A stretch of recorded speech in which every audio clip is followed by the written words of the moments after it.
नमस्कार प्यारे साथियों। So once again welcome to back my YouTube channel. साथी एक और नई वीडियो में आपका स्वागत करता हूं।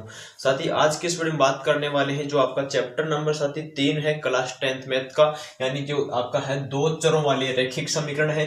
तो दो चर वाले रैखिक समीकरण के सामने आपको दो समीकरण दे रखे हैं, इनका हम ग्राफीय विधि से सॉल्यूशन करने वाले, किस प्रकार से आप इनको सोल्व कर सकते हैं साथी। तो पूरा मेथड मैं आपको बताने वाला हूं, एंड तक आप लोग जरूर बने रहेगा। और अगर नए हो तो चैनल को सब्सक्राइब कर ले, वीडियो को लाइक जरूर कर दे, ताकि आपको ऐसे ही बेहतरीन नए कॉन्सेप्ट टॉप ऑर्डर के यानी बेहतरीन से बेहतरीन लाजवाब कॉन्सेप्ट आप तक पहुंचते रहेंगे साथी।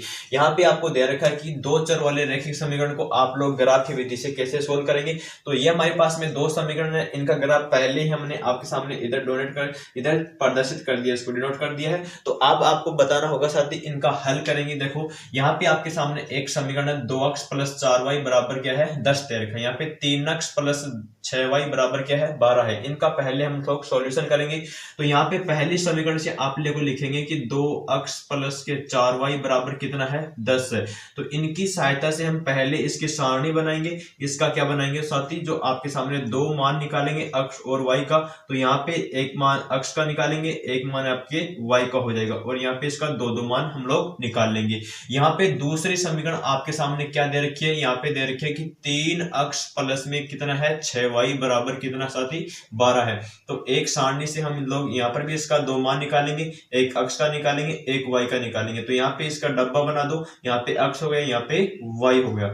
अब देखो दो समीकरण है, यहाँ पे देखो कि पहले साथी आपके सामने दो, यहाँ पे x है, यहाँ पे 4y बराबर 10 है। तो यहाँ पे पहले आपको x का ऐसा मान रखो जिससे ये पूर्णतः डिवाइड हो जाए, बाकी जो मान बचता है वह। तो यहाँ पे देखोगे जैसे मैं यहाँ पे x का मान साथी यहाँ पे 1 रख लेता हूं। यहाँ पे देखो कि x का मान जैसे ही मैंने 1 रखा, यहाँ पे क्या हो गया कि 2 × 1 हो जाएगा। यहाँ पे क्या हो जाएगा 4y बराबर 10 हो जाएगा। अब यहाँ पे देखो कि y का मान और निकालो। तो y का मान आप लोग निकालेंगे तो यहाँ पे क्या हो जाएगा 10 में से आपको 2 घटाना होगा तो 8 हो जाएगा। 8 में 4 का भाग देंगे तो यहाँ पर कितना आएगा 2 आ जाएगा।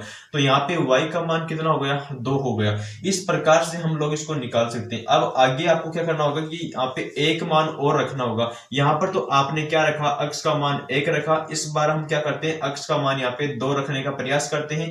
तो देखो कितना आता है। तो यहाँ पे जैसे इसका मान 2 रखेंगे तो यहाँ पे कितना हो जाएगा 4 हो जाएगा। यहाँ पे इसमें से 4 घटाएंगे तो ये यहाँ पे 6 बचेगा। 6 4 से डिवाइड नहीं होता। तो यहाँ पे मैं इसको 3 रखने की कोशिश करता हूं। तो यहाँ पर कितना हो जाएगा 2 × 3 हो जाएगा, प्लस यहाँ पे क्या हो जाएगा 4 × y बराबर यहाँ पे 10 हो जाएगा। तो यहाँ पे देखो अब यहाँ पे 6 बन गया, 6 में यानी 10 में से 6 घटेगा तो यहाँ पे कितना बचेगा 4 बचेगा।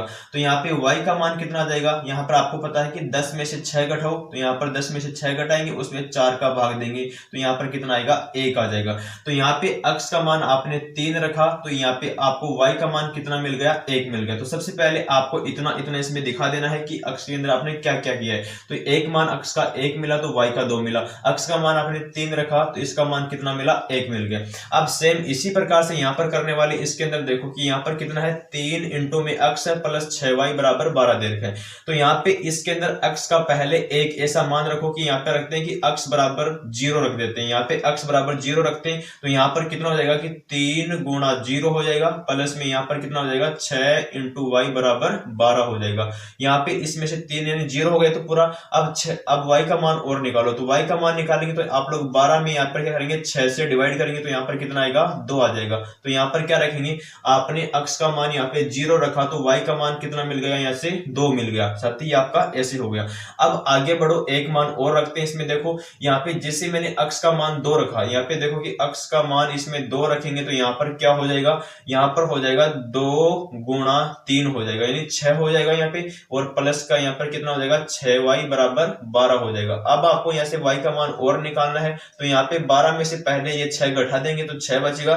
6 को आप लोग 6 से डिवाइड करेंगे तो यहाँ पे क्या बचेगा 1 बचेगा। तो यहाँ पे रख दो, जैसे आपने x का मान 2 रखा तो यहाँ पे y का मान कितना आ गया, यहाँ पे साथी 1 आ चुका है। तो इस प्रकार से हमारे सामने ये दो समीकरणें मिल गई हैं। दोनों की समीकरण की हमने आपको सारणी बनाई, दोनों का मान आपके सामने निकाल के यहाँ पे बता दिया। अब आपको क्या करना होगा, इनको ग्राफ में प्रदर्शित करना होगा। पहले देखो कि समीकरण 1 से x का मान 1 था, y का मान कितना है 2।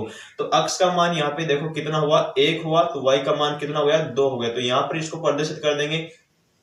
तो यहाँ पे हो गया a,2 हो गया, इसका बिंदु क्या कर देते हैं, a बिंदु हो गया। ठीक है, अब आगे देखो कि अक्ष का मान 3 था तो y का मान 1 हो गया। तो यहाँ पे देखो कि अक्ष का मान तो 3 हो गया, y का मान 1 हो गया। तो इसको यहाँ पे रख देते हैं कि बिंदु b है उसका मान क्या हो गया, यहाँ पे अक्ष का 3 हो गया और y का 1 हो गया। दोनों बिंदु को आप लोग ऐसे मिला दो, इनको कि इस प्रकार से ऐसे मिला दिया, इस प्रकार से इसको मिला दिया। तो कौन सी समीकरण की ग्राफ यहाँ पे बन गई, यहाँ पे ऊपर वाली समीकरण कौन सी है, ये हो गई 2x प्लस में आपके पास में क्या है 4y बराबर साथ ही 10 हो गई। इस प्रकार से निकालेंगे सारणी 2 से एक और समीकरण। यहाँ पे x का मान 0 है तो y का मान कितना है 2 है।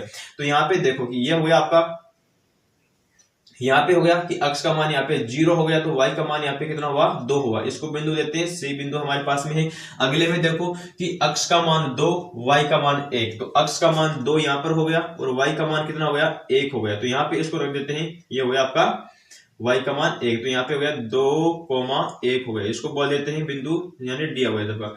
यहाँ पे इस प्रकार से इसको भी इस प्रकार से प्रदर्शित कर देते हैं। तो आपके सामने साथी यहाँ पे दो रेखा आपके सामने बन गई हैं। अब ये दोनों की दोनों रेखा कैसे बन रही है, एक दूसरे के समानांतर जा रही है। कैसे जा रही है, एक दूसरे के समानांतर जा रही है। तो जब भी कोई दो रेखा होती है वो एक दूसरे के समांतर होती है तो वो आपस में किसी भी बिंदु पर कट नहीं करती है। तो इस प्रकार से पहले आपको ग्राफ बनाना है, ग्राफ में इसको इस प्रकार से शो कर देना है। अब आपको पूछा जाता है कि इसका हल क्या होगा, तो हल बताने के लिए क्या करेंगे, अगर दोनों लाइनें समानांतर आ रही तो इसका हल क्या होगा, इसके कोई भी हल नहीं होगा।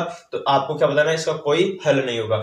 और चेक करने का तरीका क्या होता है, यहाँ पे इसका निकालो कि a1 बट्टा a2 निकालो। तो a1 बट्टा a2 के लिए क्या करेंगे, यहाँ पे है कि 2 बट्टा 3 हो जाएगा, यहाँ पे 2 यहाँ पे 3 हो जाएगा। इसके बाद में आप लोग निकालो b1 बट्टा b2 निकालो। उसके लिए क्या करोगे, यहाँ पे y का मान चेक करो, नीचे भी y का मान चेक करो। तो यहाँ पे क्या हो गया 4/6 हो गया। इसको भी क्या लिख सकते हैं, 2/3 लिख सकते हैं। यहाँ पे इसके बाद में c1 बट्टा c2 निकाल लो, तो वो क्या आएगा, यहाँ पे 10 है नीचे 12 है, तो यहाँ पर आएगा 10/12 आ जाएगा। तो यहाँ पर क्या लिख सकते हैं, इसको यहाँ पे ऊपर 5 आएगा, नीचे क्या आ जाएगा 6 आ जाएगा।